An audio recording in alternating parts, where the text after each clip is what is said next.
feet tall, the strength of 200 men, the fortitude of a Roman army. Legends, myths, and ancient folklore tell powerful tales of giants that held up the heavens and walked the earth. In so many cultures, there seems to be that little grit of sand that there was a giant species once roaming the earth or the locality, and it's around that grit that the pearl of the legends of the giants has formed itself. Regardless of race, region, religion, or age, every society has created legends about giants as a way to help explain the unknown. In cases where large formations are found or bones are discovered that can't be explained or giant footprints, it's very common to imagine a race of giants that walked the earth and left those remains. Giants also, I believe, represent dream figures, figures of the imagination, figures of nightmares. It's natural that out of those dreams come stories of giants. The origins of giant stories can be traced to the dawn of man. Nordic cultures were among the first to equate giants with the beginning of civilization. They were called frost giants, mammoth human-like creatures who were as tall as mountains. There is, in Norse mythology, a world of light and a world of mist. And the world of mist is very cold, and the mythology is that a warm wind blew up from the world of light, created clouds in the world of mist, and from that clouds a breed of giants emerged, the so-called frost giants. The frost giants were particularly ferocious, but were also incredibly clever. They represent the forces of chaos. In a battle for superiority of the earth, the frost giants fought an army of Norse gods led by a warrior named Thor. Thor, son of Odin, led a number of campaigns against the giants into an area in which nothing could live except giants. To battle the frost giants, Thor wielded walls of thunder and bolts of lightning, the power that later became known as Thor's hammer. The threat of the frost giants and also of the lesser and more barbaric storm giants had been known for quite some time. And so the heroes were gathered together so that they could fight the giants. Thor, along with the other gods, fought a ferocious fight against the frost giants. Ultimately, it was the wisdom of Thor's father that persuaded the frost giants to surrender. In the end, it was the extreme authority of Odin which finally sent them back into their darkness. But it was the Greeks and Romans, some of the world's first true storytellers, who created the types of giant legends that still exist today. There were gods like Hercules and Zeus, who often were depicted as being the size of 100 men. And there was a race of giants called the Titans, and a god named Atlas, who many believe held up the earth, but actually was doomed to forever hold up the sky. There is a figure by the name of Perseus who comes to try and defeat Atlas. Perseus takes the head of Medusa and shows it to Atlas, which turns him to stone, and as a result, that's where mountains come from. And with his strength, the strength of mountains, he's holding up the sky and the stars in the heavens. The ancient world was also filled with snarling, grotesque, one-eyed giants called Cyclops that devoured man and animal alike. It's believed that some of these creatures also had second sight, the ability to see the future and predict the fate of men. Though they are the stuff of fiction, the story of the Cyclops is actually based in archaeological fact. The story of the Cyclops is a very interesting story on many levels, but one of the points that interests me the most is that the concept of the Cyclops probably comes from finding the head of a mastodon or an elephant. Because if you look at the skull of those animals, they have a big round hole where the trunk comes in, and the actual eye holes are on the sides. So it looks just like a Cyclops. It looks like this would have been the head of a giant round-eyed monster. One of the best-known versions of humans battling these creatures was when Ulysses kept the Cyclops from devouring his men. Ulysses and his sailors encountered a Cyclops when they landed on a magical island inhabited only by giants.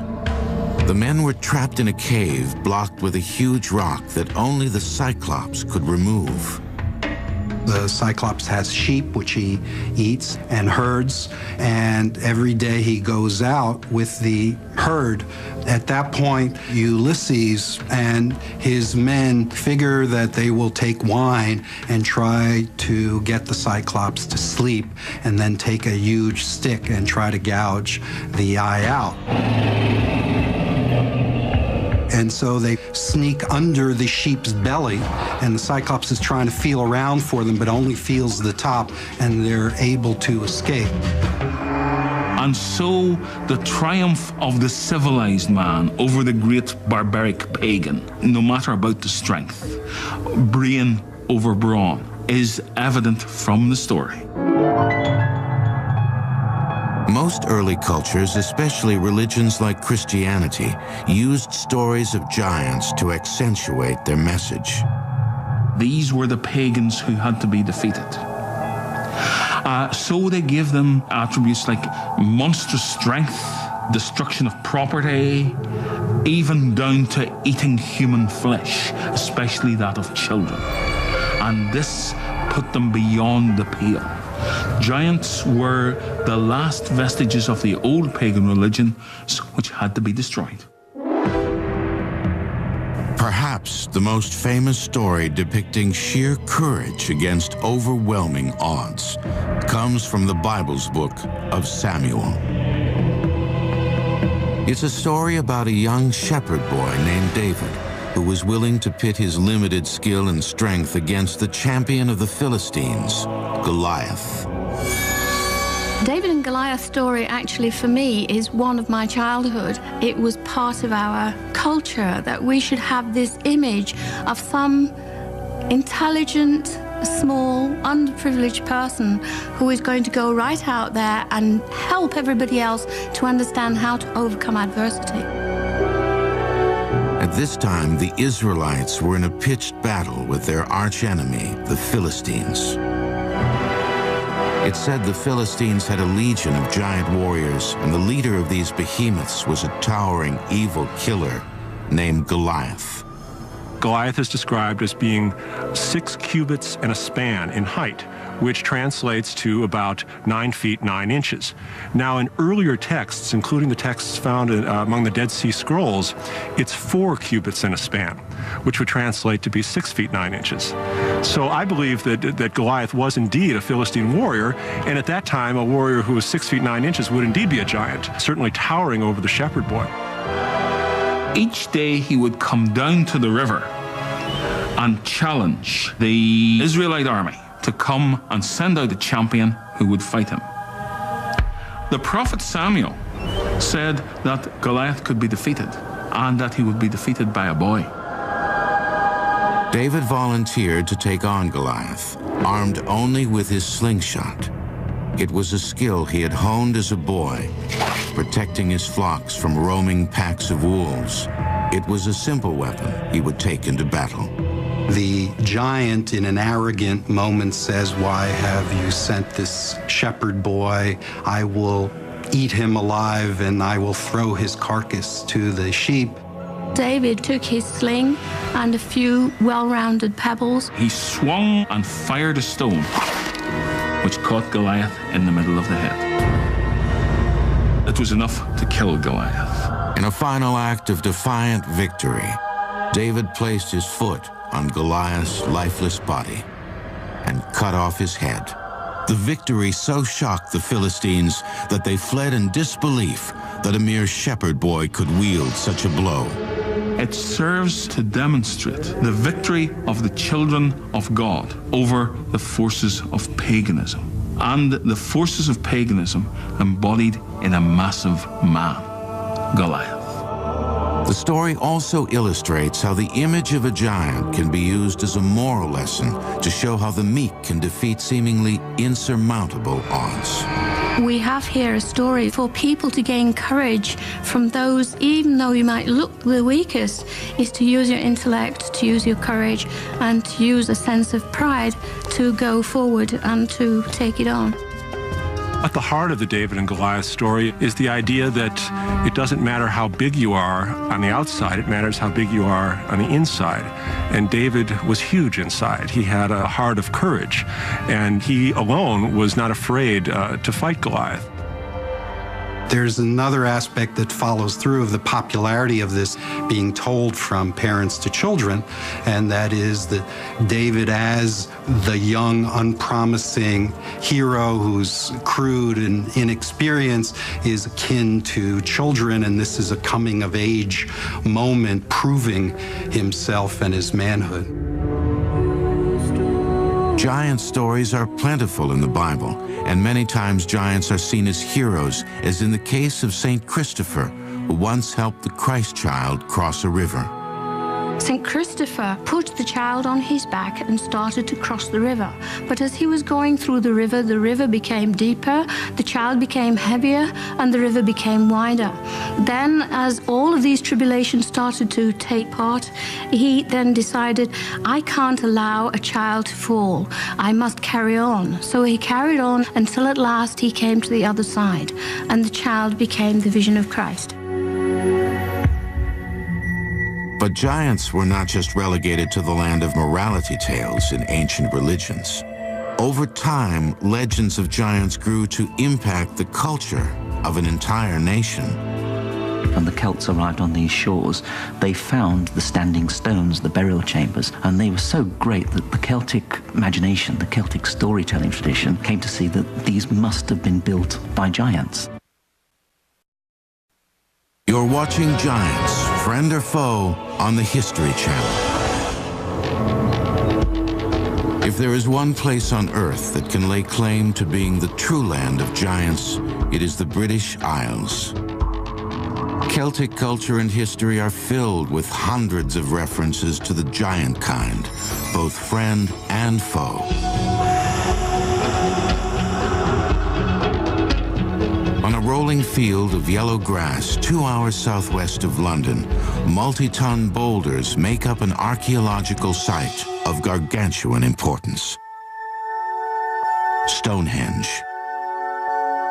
The story that Stonehenge was built by giants belongs really to that very colourful weaver of tales, Geoffrey of Monmouth, the Welsh monk who in 1136 published his History of the Kings of Britain.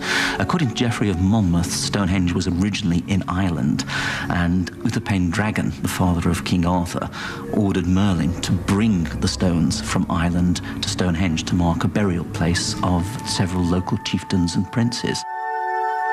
Although some versions of the story say it was Merlin, others tell that it was a British king named Vortigern, who after defeating a race of English giants dispatched them to Ireland to retrieve a group of special stones.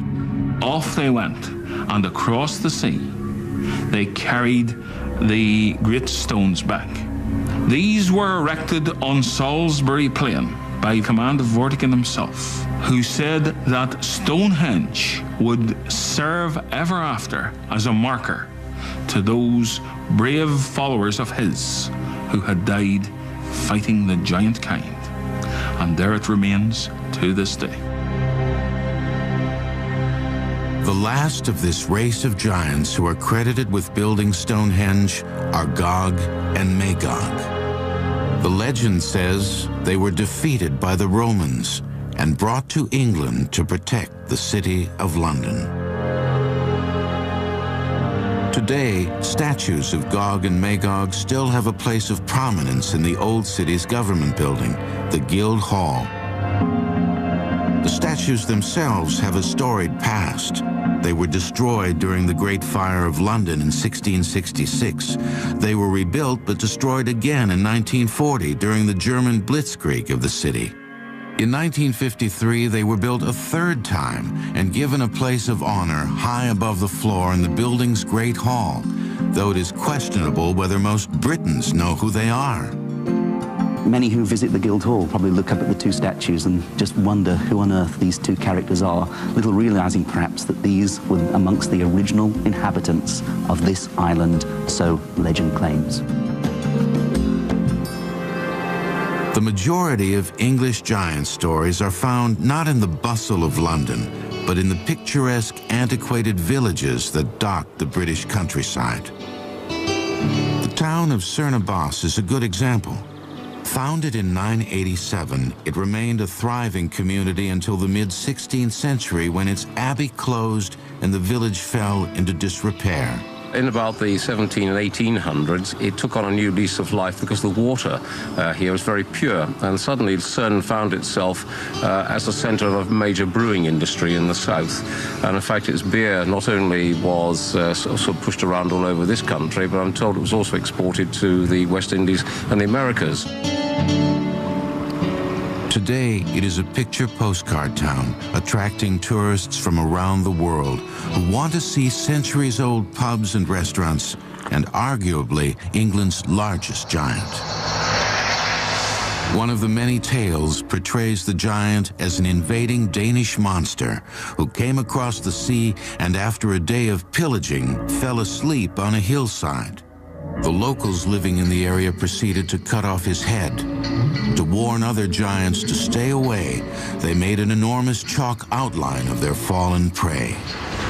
The giant is made from tons of small white stones that are cleaned and replaced every 7 years. The giant measures 180 feet in height. He carries a massive club and is best seen from the air. However, the giant's most prominent feature, one that can still make the people of Cernobos blush, is the towering chalk outline of his phallus. I think the main statement is about 30 feet long, which I think one lady who was being interviewed said, that would bring the tears to your eyes, and I think that sums it up, actually. Of course, nobody really knows when the giant was carved. There's many different stories. Some say he's a fertility symbol. In fact, so much so that it is rumoured in the locality that courting couples and married couples have been known to consummate their relationship on his... If a girl getting married wants to have children, what you should do is go up there with your husband and stay overnight up there. And in fact, I've heard it done, but what its success rate is, I'm not sure. But occasionally when we have weddings here in the church, the bride and bridegroom will go up there in their wedding dress and go up there and so symbolically sort of sit on the giant and hope that it brings them good luck in their married life with children. While the Cernobos giant catches attention for his sexual prowess, another English giant draws crowds simply because he gets up and walks. He's called the Bolster Giant, and he lives in the small English village named St. Agnes. The giant bolster of St. Agnes was so tall that he could stand with one leg on top of St. Agnes Beacon and his other foot could reach as far as Carn Bray, which is about 5 miles away.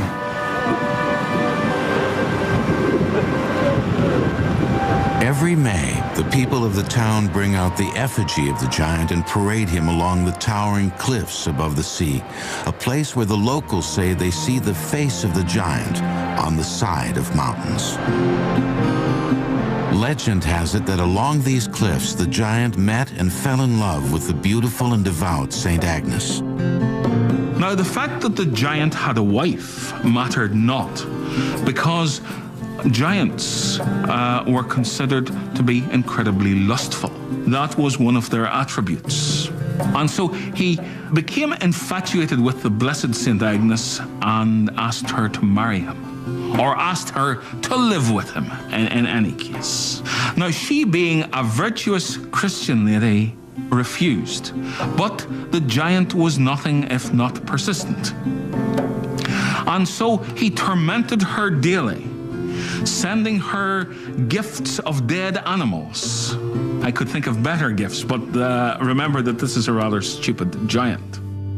She knew that he was terrifying the whole of the village, that somehow or other the village had to get rid of him, so she agreed to marry him on one condition, that he filled her well with his blood. And the stupid giant believed her, and slashed his wrist and allowed blood to fall into the hole. Gradually, the giant bled to death, which shows a triumph of virtuous Christianity over the stupid paganism, if you like. The story has been told in St. Agnes for at least 400 years. It's believed it was started during a time when the Catholic Church was doing everything it could to demonize other religions. One of the interesting things about the early church is that, of course, the church is trying to stamp out the Celtic faith, the Celtic religion. And the way it's doing it is to assimilate that Celtic religion into its own religion. So Celtic giants effectively then become demonized. So the church would create demons. Where the Celts saw a giant, the church sees the devil. Where the Celts made a rock formation the work of giants, as far as the church is concerned, it's the work of devils. So effectively the devil is becoming, if you like, the giant of the Christian religion. And yet, so strong is this folklore that it's still circulating. For the townspeople of St. Agnes today, their Goliath is a vivid reminder of nature's dark side, which must be conquered. He represents anarchy. Essentially, he comes from the ground and he is tamed. So he's the wilder spirit, the wilder element of us. So he's disorder, but we love him.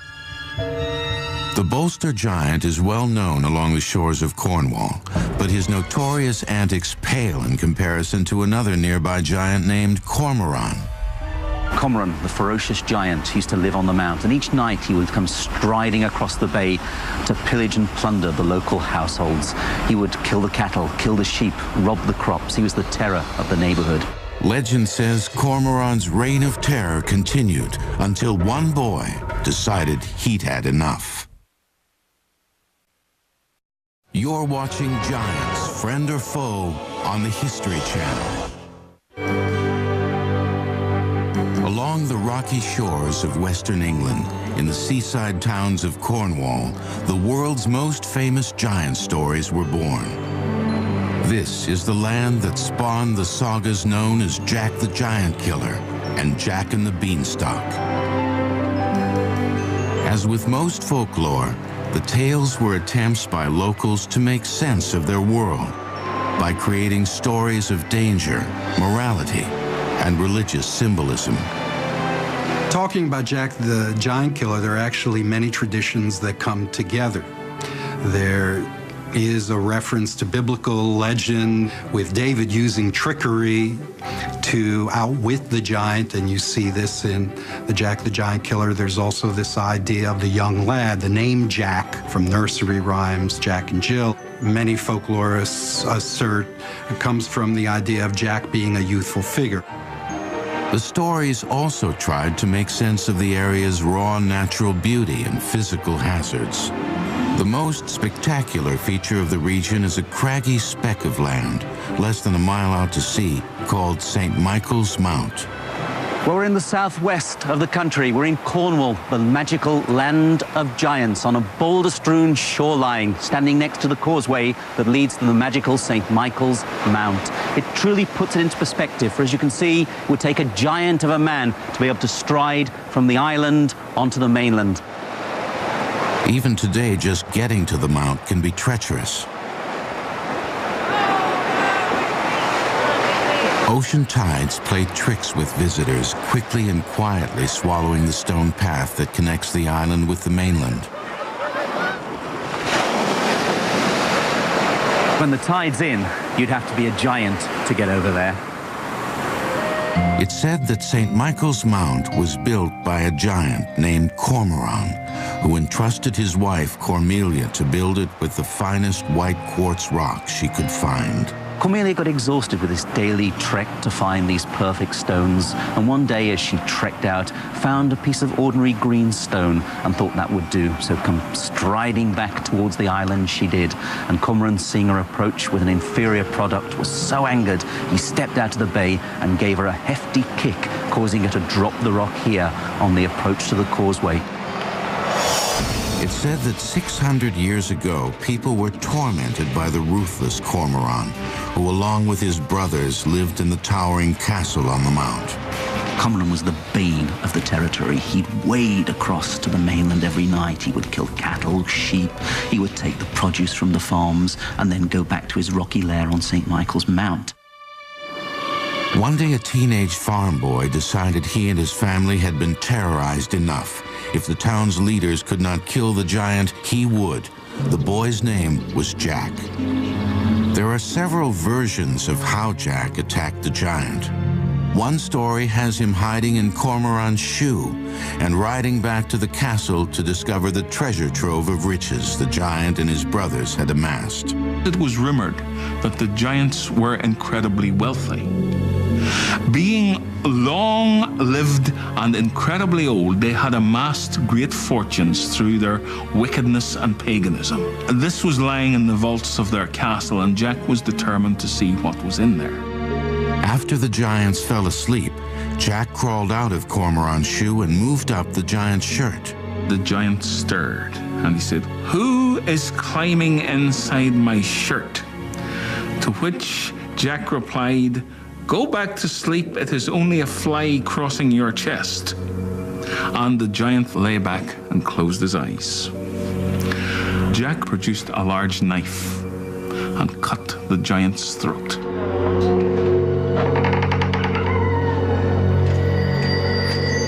Jack went down into the basement, which was pile high with gold and silver. And Jack and his family never had to worry about inflation again.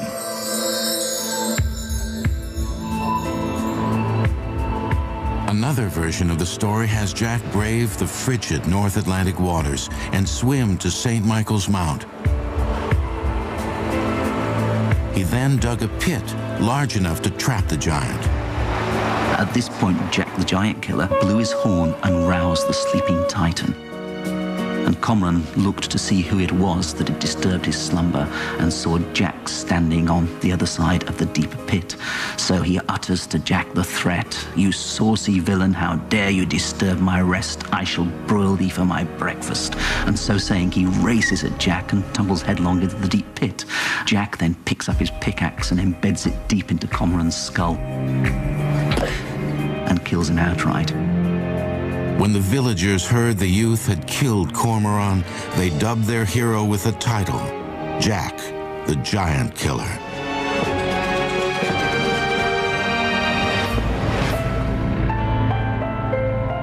The tales can be traced to the 15th century, a time when the world was rife with religious turmoil.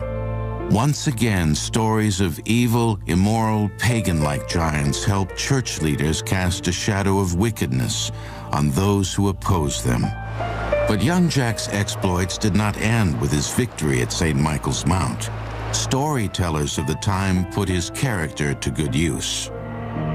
First of all, he becomes the trusted servant of King Arthur's son, kills several more giants in that guise, and is then able to trick one giant out of a very useful weapon, the Cloak of Invisibility. In fact, King Arthur, by this stage, is so pleased with Jack's giant-killing exploits that he makes him a Knight of the Round Table and gives him the task of ridding Wales of the many giants that are terrorizing the kingdom of Wales.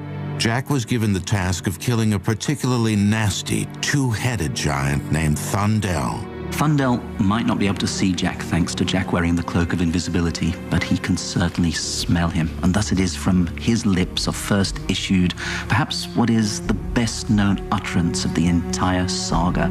Fi, fi, fo, fum. I saw the blood of an Englishman. Be he alive or be he dead, I'll grind his bones to make my bread. Unfortunately, Thundel is easily outwitted by Jack, who lures him onto a drawbridge that he's booby-trapped, and consequently Thundel crashes through the drawbridge, and Jack promptly decapitates him. Regardless of the version, one thing that is constant in the early variations of the Jack story is violence. Jack is always an outmatched youth who uses his wits to cut the throat of his enemy or chop off his head. This theme that is found in earlier tales where they were meant for adults as well as for children poses the giant as carnivorous or cannibalistic. They want to not only defeat us, but they want to devour us. And there are other variations of this as well in other stories. The Jack figure lodges with the giant, and the giant says, "Though you will lodge with me tonight, you will not live to see the morning light. I will bash your brains with my club outright." But during the 19th century Victorian era, the character of Jack the Giant Killer suddenly changed. The British printing industry began churning out children's books, and it was impossible for publishers to tell tales with so much violence. The traditional Jack the Giant Killer is effectively a psychopath, a vicious thug, embedding his pickaxe into giants' heads, decapitating giants. By Victorian times, the giant stories have settled into the domain of children's literature. Jack was no longer a noble giant killer with King Arthur's court. Instead, he became a Victorian version of a teenage slacker, complete with the repressed sexual themes of the times. This tale is perhaps the most famous giant story in the world, Jack and the Beanstalk. The traditional Jack and the Beanstalk story, of course, has Jack as a lazy gopher, an idler, and his mother is always nagging him to go out and do better. And, of course, they are a very poverty-stricken household. It all begins with a cow that no longer can give milk. Jack's mother tells her son to take the cow into town and sell it at the market. There's a lot of speculation about the reason why the cow is being sold is because it no longer has milk. So it's this maternal symbol, and Jack needs to break away from the mother. At the same time, he wants the approval of the mother. Jack, of course, is very easily taken in by what might well be called a con man at the market. And the man says, well, I'll take the cow, but all I have is these beans, but they're magical beans. So Jack happily accepts the magical beans. When Jack's mother discovered what her son had done, she scolded him for being so foolish. She threw the beans and they took root in the rich soil next to a stream. The following morning, Jack woke to find a towering beanstalk where the beans had landed. Jack could not resist the temptation.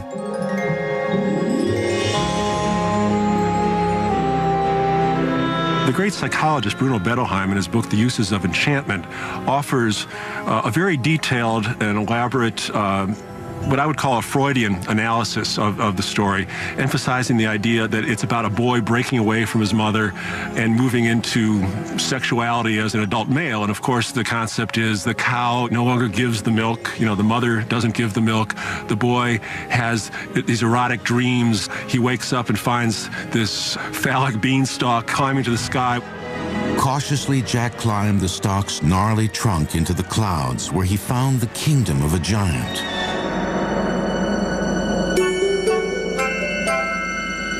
Firstly, he escapes with money. Secondly, he escapes with a goose that lays a golden egg. And the last time, it is a golden harp which sings to the giant. But this time, the harp calls out, "Master, master, someone is stealing me." And the giant wakes up and pursues Jack to the top of the beanstalk. Jack suddenly acquires the heroic virtues of Jack the Giant Killer, manages to shin down the beanstalk and chop down the beanstalk, causing the giant to fall to his death. And Jack and his mother live happily ever after on the proceeds which he has got in the giant's kingdom.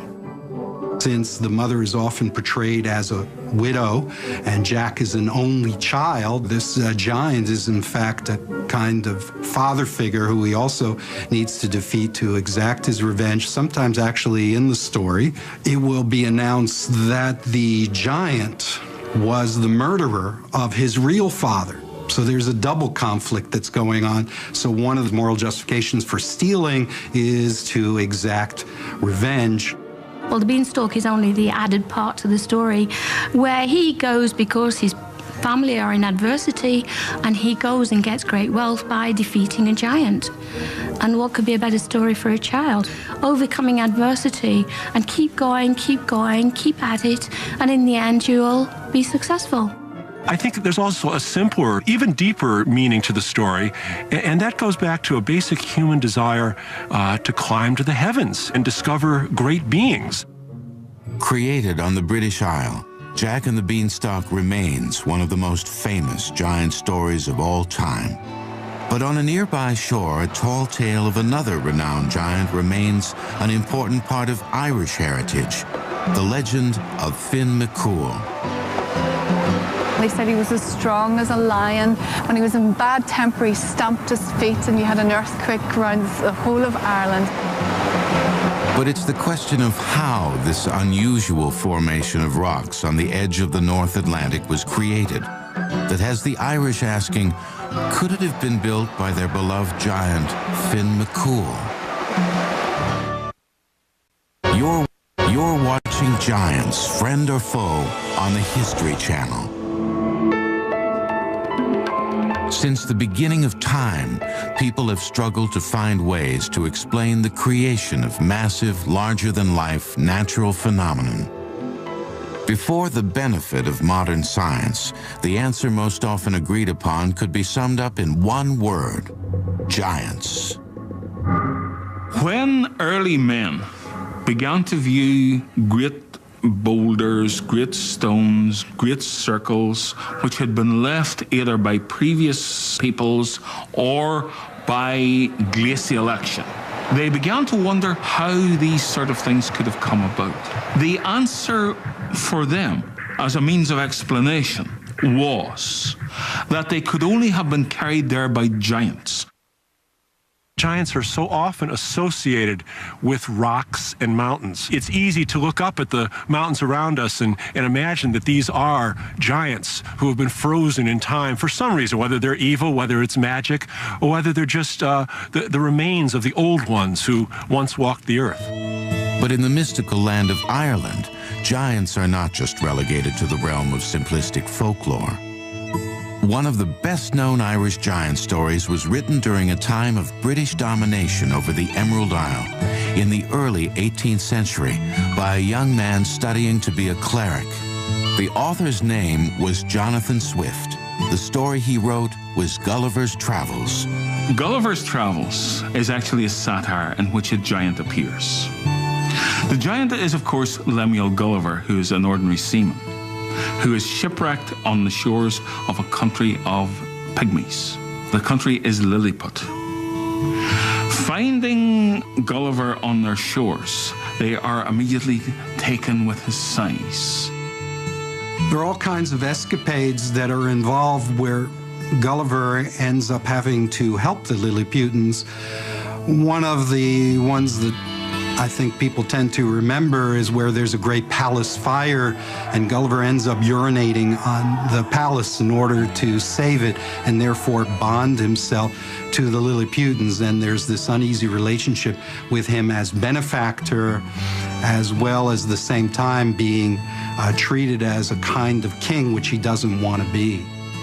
The Lilliputians saw this giant not as a scientific curiosity, but as a weapon they could use to wage war against their enemy. Swift was playing on the old confrontational notion of the giants, which is innate in every one of us, where the big man will dominate, whether he is big physically or whether he is big politically. And so what you're getting is a sort of allegory of politics. And the giant becomes the symbol of a corrupt political system being used towards an end, which is what Swift was actually talking about. What many people don't realize is that there's a postscript to that the voyage that follows is in fact to America, where Gulliver is smaller than the people he encounters. So suddenly he is the dwarf compared to the giants. And in many ways, this may be a prophecy of things to come because he sees the great power of this breed of giants on the American soil and imagines, in fact, that they're likely to defeat English manners and their arrogance.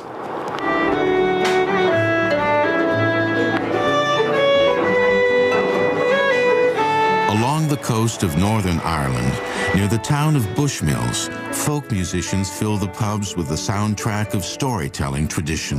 It was down by the Sally Gardens, The songs are rich with images of lonely lives and lost loves, Celtic magic and mystery, Irish intrigue and illusion. It is a sound that echoes across the rolling green fields and muddy moors to a place steeped in Irish lore. Because less than a mile from where the band plays and pints of Guinness pour like water is one of the most captivating and baffling rock formations in the world. For thousands of years, the Irish have tried to explain the origin of this place. Millions of hexagonal stones that cascade from a mountaintop and disappear into the Irish Sea. People come from all over the world to see the stones, making it the most popular attraction in all of Ireland. The Irish have given it a name, the Giant's Causeway. When, for example, men came to look at something like the Giant's Causeway, they said, who could have constructed this? This cannot have been constructed by nature. Look at how the hexagonal shapes are laid out. This could only have been constructed by thinking individuals. And so the answer was giants.